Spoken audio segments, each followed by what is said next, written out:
Hello everyone, you're welcome to Perfect Glamour Fashion. In today's tutorial, we're going to be learning how to make this simple but beautiful crown neck top. It's very simple to make and I want you to stay tuned as we make it together.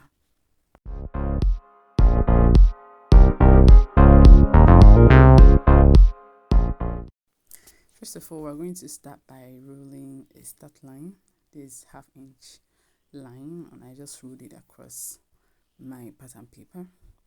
So I'm going to I divided my shoulder by 2 and I came down by 1 inch at that point, and then I marked my neck with measurements, which is 3 inches, and then I ruled a diagonal line at those 2 points. At the end of the slanted line, I'm going to come down by my armhole length, which is my bust divided by 6 plus 1.5. For me, is 7.5, and I'll mark that. I'll rule a straight line to connect those 2 points, and then I'll divide my bust circumference divided by 4, and then I would rule an angle. I'll form an angle, okay. And then on that my armhole length, I'm going to also divide it by 2 to get to the midpoint, okay. And when I've marked that, I'm going to come in at that midpoint by ½ inch, and with this I'll be able to form my armhole curve. Now this is just a simple way you rule your armhole, okay. So once I'm done with that, I'm going to mark my top length. My top length I'm using for this top is 24. Okay, so use wherever is your top length. And at that point, I'm going to mark my hip measurement. My hip divided by 4, I'm going to mark, and then I will square up a line. Notice I didn't add a waistline for this top because it's going to be a free top, okay. And then I formed the curve. I'm so sorry you can't see it. I didn't know my camera didn't capture that part, so I just formed the curve in the down part. And then for, we are starting with the back, and the neck depth for our back is just 1 inch, so I would mark my 1 inch and I'll just roll a curved line.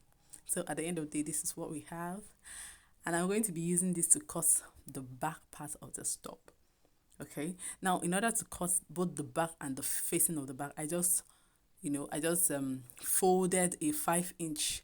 I just marked 5 inch and folded it down before placing my pattern paper, okay. So now that I've placed my pattern paper, I'll just go ahead and cut it out, and I left 1 inch sewing allowance by the side and ½ inch sewing allowance for the shoulder. Now for the top, I'm just going to divide the neck by 2, so wherever I have there, I'll just mark.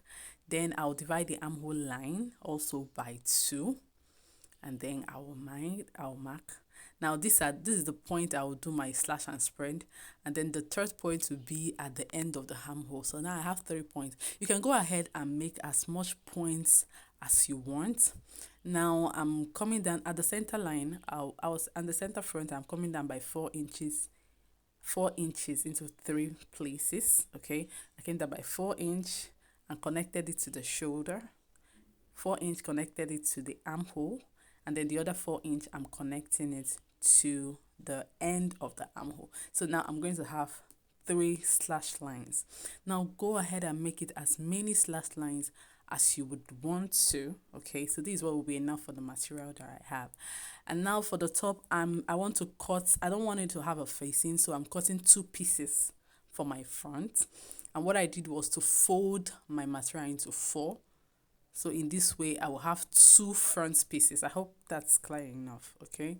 And then I opened up. I splitted my slash lines by 2.5 inches, and then I cut it with my 1 inch sewing allowance for the side and ½ inch for the shoulder. I hope you, and do not forget to notch the points, okay, that you need to notch to allow you to know where to match your shoulders with the back shoulder, where to match the front shoulder with the back shoulder, okay. So now I opened up the pattern, the front piece. This is what it looks like, and then you would observe that the neck is looking a bit curvy. So what I just did was to just straighten it as much as I can. Okay, so this is what I have. So the first thing I'm going to do is just to go ahead and join that front, the two pieces of the front. I'm going to, one is the facing, one is the fabric. And I also did the same for the back. I joined the facing with the back piece, okay, and then do well to top stitch and iron. Okay, always iron your seam when you are sewing. Now the next thing is to match the two shoulder, the front shoulder with the back shoulder, and on both sides. Now to join your shoulder, you can either sew in between the shoulders, or you can simply sew across. You can open it up, open up the two shoulders like I'm doing. Make sure they are joined, they are connected in the center line where they are both sewn to their facing, and then you can sew across this way, or you can open it up and then sew from one end to the other, which is what I did. And when you're done doing that, it's usually very neat. Just sew across from one end to the other. When you turn it over, there will be no sew line at the end of the day. Now to join the side, I want you to watch carefully how I did this. Okay, now to join the side, remember my front is 2. I have 2 pieces of the front. Okay, so I want to join it in such a way that it will look very neat, and then there will be no sew line when I'm done.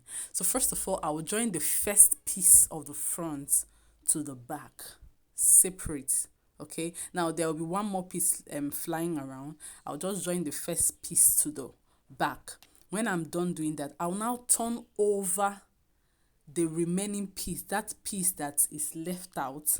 I'll turn it over to cover the pieces that I've already sewn, and then I'll just sew straight.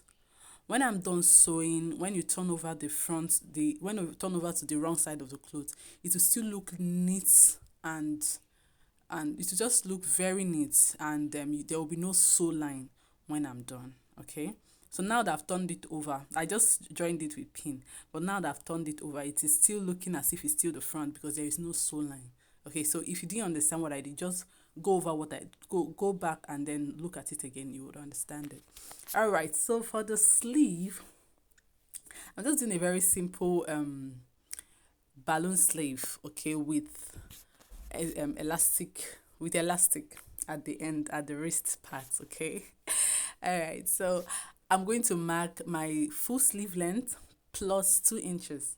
Okay, this is going to help you to fall very well when you put in the elastic, right? And also going to give you an allowance to fold when you're cutting, when you put in your elastic. Okay. All right, so I'm going to come down by 4 inches, and at that 4 inches I'm going to rule a diagonal line. Now when I'm done rolling my diagonal line, I will now mark my armhole length, and I will add 2 inches. Your armhole length plus 2 inches sewing allowance, and you divide the line by 2. This is a very simple way to cut your sleeve, and it always comes out really well. And then at that point, you divide it by 2. Divide those the 2 points also by 2. Now find the midpoint of the first line, also find the midpoint of the second line, then go up by ½ inch over the first midpoint, and then go down by ½ inch or across the second midpoint. That way you formed your curve. So if you be finding it difficult to form your armhole curve, to form your shoulder curve, this is a very simple way to do it. And then because there is no it's going to be a very free sleeve, I just connected it all the way down to the line I ruled for the wrists. That's all. So I'm just cutting this out. As simple as this is, our sleeve is ready. And then I'm going to be fixing up this sleeve. See, if you've watched this tutorial to this point, that means you really like what I'm doing. So do it well to give it a thumbs up. And if this is your first time seeing that video, welcome to the family. Do well to subscribe to this channel, and see you in my next video. Also, if you would like to learn how I made this flare skirts with drawstrings, okay, it is right in my channel. I'll put the link in the description of this video, so go ahead and watch it and tell me what you think. Goodbye, see you in my next video.